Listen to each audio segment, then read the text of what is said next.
Yun mga boss, nakita natin yung dalawang bata na titinda ng basahan dito sa KFC sa may Tikling. Kumain lang ako dito. Ayun, nakita ko silang titinda ng basahan. Actually kanina pa sila nangungulit na gugutom na raw sila. Ano? Ang pangalan mo? Pabili ako. Anim. Magkano yung anim? Ano po? 240. Ano? Ilan yan? Anim po. Anim yan? Opo. Sige, lapag mo dyan. Kukunin ni kuya yan. Magkano yan? Anim? 120 po. 120.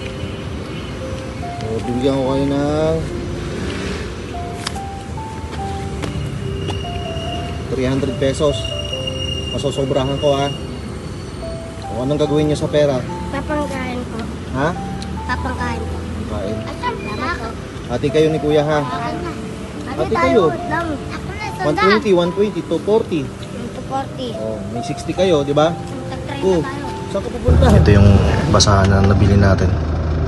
120. Tatlo raw. Okay, bumili tayo ng 6 na peraso. At medyo sinubra lang natin. Para kahit pa paano may pang-uwi sila sa pamilya nila. Naalala ko lang yung kabataan ko noon. Ganyan din ako sa lansangan.